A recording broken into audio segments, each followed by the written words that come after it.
I'm Terry Fortner. It's June 14th, 2013. I'm a volunteer for Pinellas County and the Palm Harbor Historical Society. We are engaged in a wonderful project. We are interviewing our local residents to have a record of their personal memories and histories about living here in the North Pinellas County region. Now, this project is being entirely done by volunteer effort. The video equipment has been provided by a grant from the Faith Mission Christian Committee. We have volunteers: Barb Carrier, Sally Parks, Rick Clark, Colin Bissett, and other people that are connected with the Historical Society. We're very grateful to all of them for their effort and their help. Today's story is going to fascinate and delight you. It's a first-hand telling of what we will call the Ozona Find. I'm so thankful to Sandy Walker for being willing to tell us today, kindly consenting to share this story with us. Sandy, hello. It's wonderful to be with you today. And for the sake of our audience, we want everyone to know that you are Mrs. Sandy Walker. You've allowed us to know you as Sandy today for the purposes of our conversation. I am here specifically to hear the story about how you and your husband Roy came to live in Ozona and what transpired. Okay. So please tell us about that. We were married in '69, and I traveled with him with an RV on the job, Corps of Engineers. He fell in love with Ozona years ago, and he found out the house up there in Ozona was for sale. So we went up and made arrangements to call the gentleman who was living in New York, and we bought the house in '72. We moved in April the 1st, 1972, and so we were busy cleaning the bathroom and the kitchen so we could, and we worked pretty well through the day, and we were going to sleep out in the RV that night, but it was later on. I was fixing a bite to eat in the kitchen, and Roy had went out to the barn and was looking and went up into this loft. And pretty soon he came down, and he was very ecstatic. He was bringing in this big box. It was a biscuit box, a seed biscuit box. And we opened it up, and there were letters, there were articles, there were perfume bottle, there was different odds and ends. So the very first letter we picked up and pulled out was dated April the 1st, 1872, exactly 100 years. Well, the hair stood up on the arms. It was really, and it was all family. It was family, writing family members and their stories and their hardships. And it was, needless to say, the rest of the evening till morning light was spent reading letters and going through the articles. It was interesting. You couldn't go to sleep No that way, night? No way.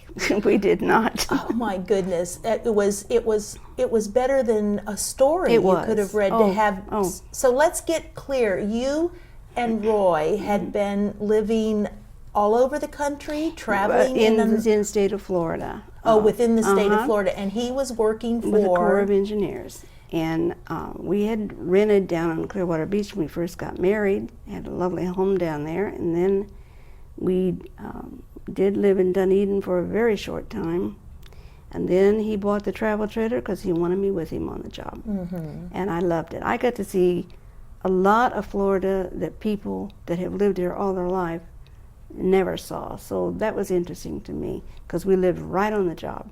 Well, that makes me think the story will be continued because we will want to hear more about that. Yes. But now let's say when you found this home, it was because Roy had been looking in Ozona for a place to live? Roy loved Ozona. He had worked there in construction before he went with Corps of Engineers, and they had done the original Ozona elementary school. Okay. He hung the steel on that. And he liked Ozona. He liked the small town quality, which we both came from small towns in Illinois, so he liked that. I need to ask, where was Roy born in Illinois? Lawrenceville, Illinois, And in what year? in 1918. Okay. He was 20 years older than me, Okay. and I was born in 30 miles south in southern Mount Carmel, Illinois. How did you meet? Well, it was a family history. His mother brought him down to see my mother when I was in her bed after I was born. So he was 18 at the time. And they came down and saw me, and then we've joked and laughed, although there was no relative at the time, but it was like we were kissing cousins from then on through the years. Oh, he knew you the entire he's time known me all my life. in your childhood. Mhm. Oh, And I babysit his wife at the time had babysit me along with their two sons. oh my. So now they were my stepsons when we got married. Well, you so certainly had no secrets, did you? No, we did You not. knew each other that long. It was wonderful. So now he discovered this house, and it was located at 362 Pennsylvania Avenue. And at the time that you went to see the house, what were your first impressions? Well, I couldn't believe he actually paid cash for it because it was in disrepair. It had been not lived in for a couple of years. Someone had looked at it but didn't like the challenge, so they just let it go. And Roy saw the beauty. That was Roy. He could see something out in the woods or somewhere, and he could visualize a beautiful piece when he got through. That's a gift. It was. So, and he was right. When he got through, I was very proud of it. I loved it very much for 30 years. You took good care of it. We 'cause tried. I remember you had beautiful plants. We tried. Well, Sandy, we were just discussing your first impressions when you came to your new home in Ozona, and that there was a lot of work to be done. So you were quite busy that entire day. Very. And that evening, and thereafter into the night, because of what Roy had discovered.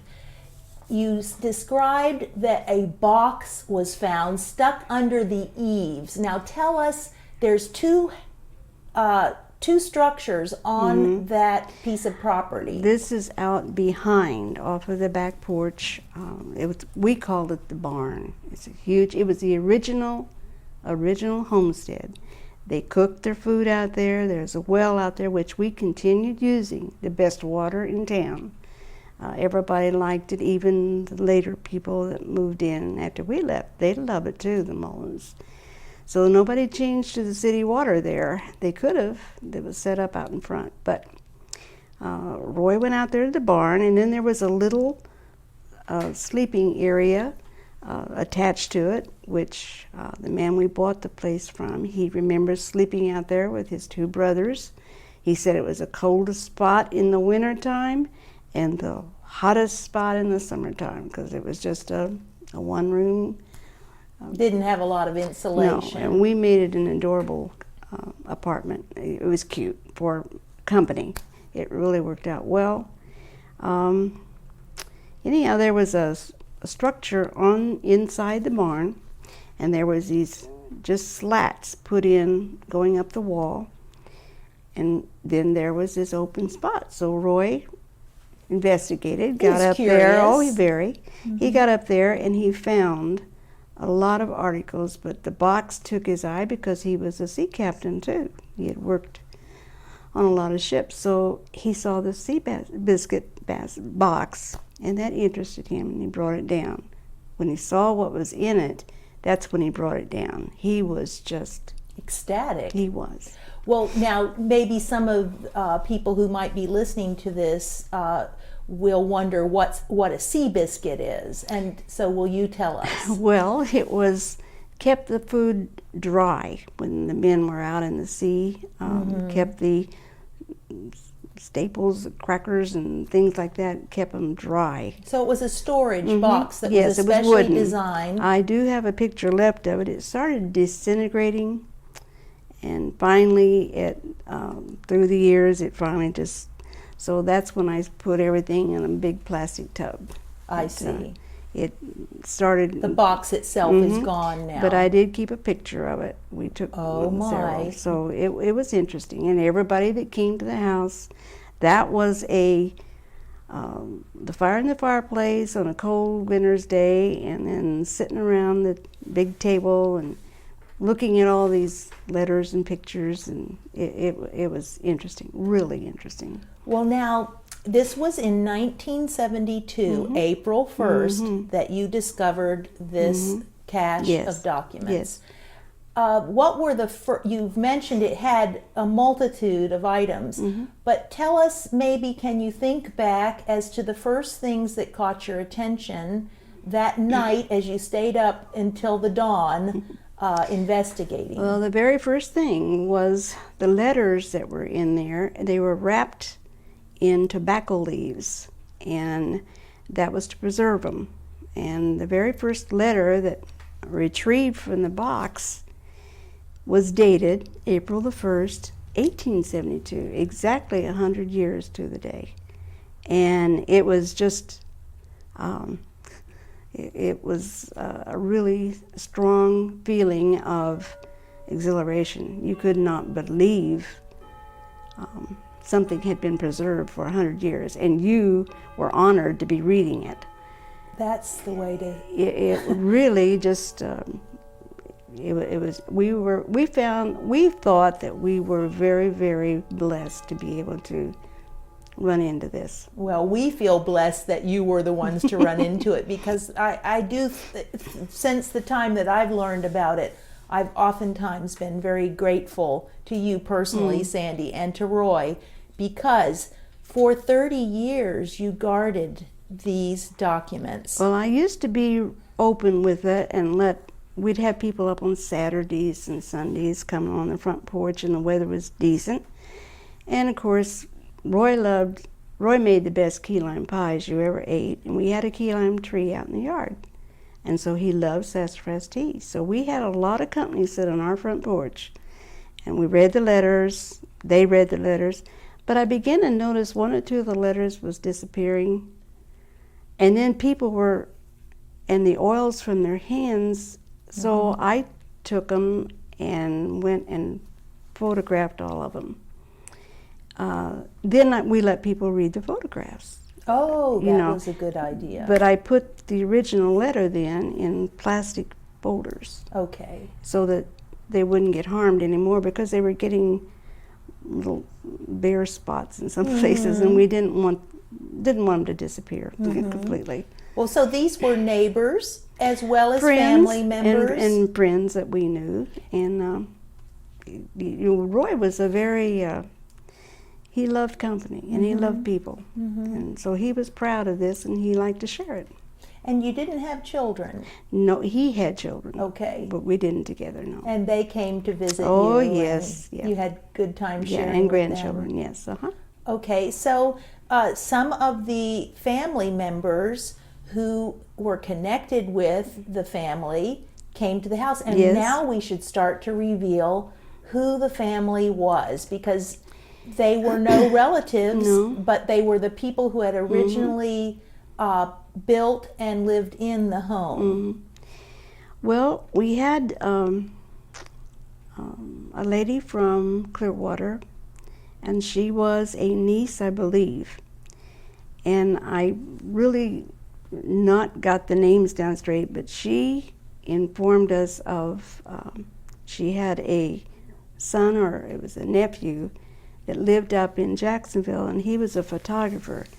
So he called, and Roy invited him to come down. And so he and his girlfriend at the time came down on Sunday and spent the entire day. We had a box full of photographs that we had no clue who they belonged to, which is something we're all finding out as we're getting older. You should write on there who the people's names are that are in the pictures. Public service announcement. Thank you, Sandy. There. And so he was thrilled to death to get these. Some of them he could identify through his family had told him about them or had showed.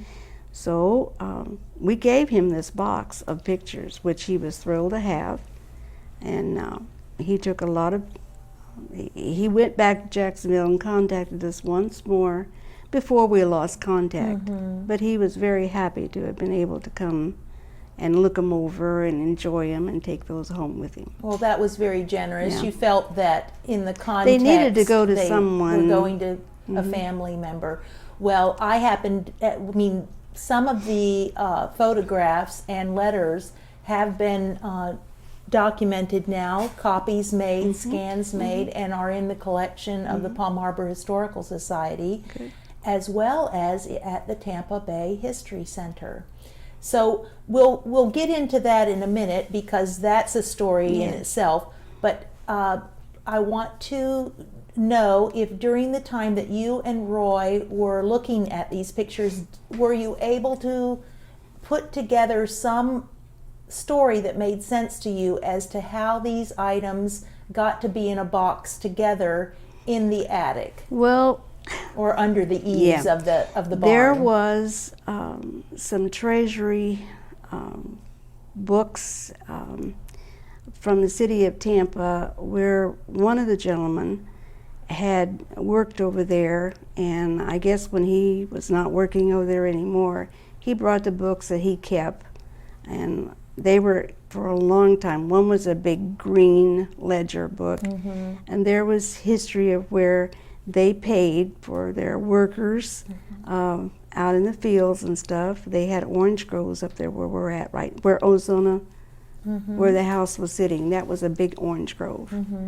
And they paid for their people there, and they paid. It showed what they paid them. It was unreal that they would do that hard work for so little money, but that was good pay, I guess, back then. They had some stories of coming over from Tampa. They enjoyed, the family itself enjoyed, they had relatives over in Tampa, the prosthesis. They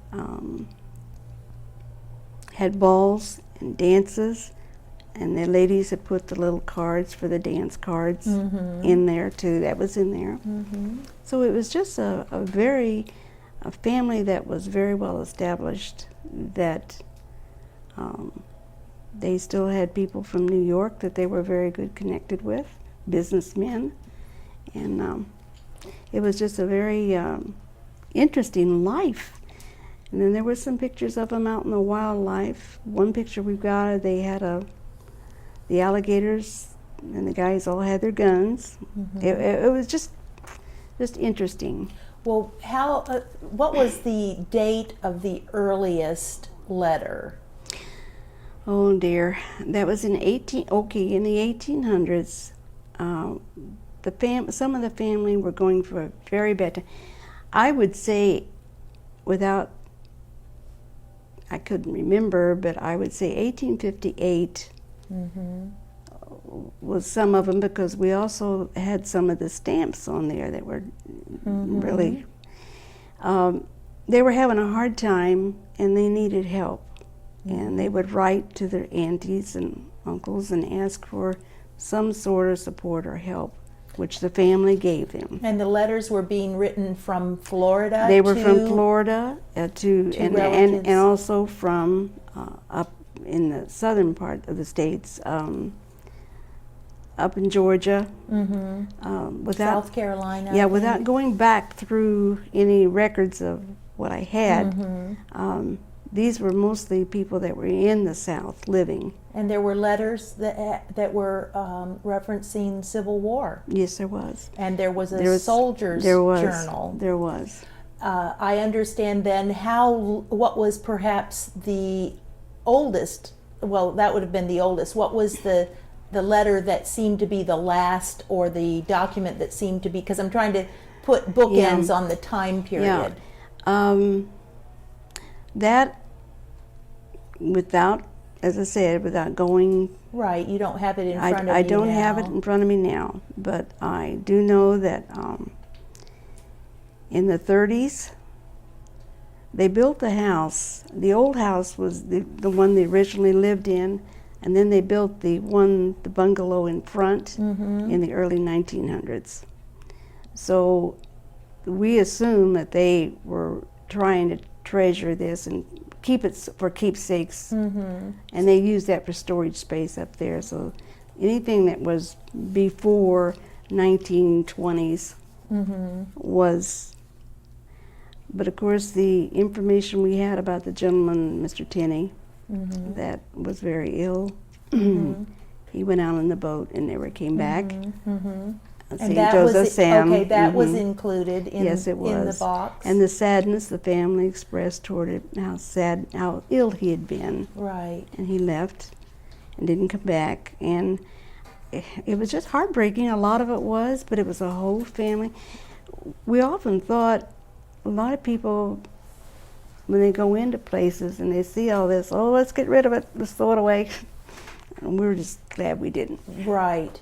Okay, well, everything that you've said has been borne out by research. Not that I have had a chance either to intensely research it, but at the time when you pass these documents over to new owners, and we'll let you tell that story in a moment, and they in turn did research, and I got to help with that. Yes, you did. So we discovered that the documents went back into Civil War days and then came all the way forward to about 1920s, and maybe, as you referenced, I'm not sure when it was that, I think it was Melton Tenney who you referenced. And so we could see what date he died, and we know now that the person who had inherited these cache of documents, her name was Ibby Avey. Now, her name is often pronounced in other ways, but this would be an opportunity to say that we had the chance to talk with Bill Wood, who was a nephew, who was Ibby's sister Iva's grandson, and I very carefully got the proper pronunciation. So Ibby was one of the Tenney children, one of 7 children born to Susan White Tenney, and I'm going to look at my notes to make sure the father's name was Henry Melton Tenney. And they settled in the Curlew area, but then very quickly also had, as you referenced, a grove and home in the Ozona area. So over a 19-year span from 1857 until 1876, Susan bore 7 children that lived to adulthood. Actually, I believe there were two additional children that died in infancy, but this was very appropriate and very common for the time, that you would have a child nearly every year or two. So the oldest son was John, followed by Melton, followed by Ibby, followed by Rome, Oliver, Ira. I'm sorry, I think I mispronounced her name. It's Ira, not Iva, it's Ira. And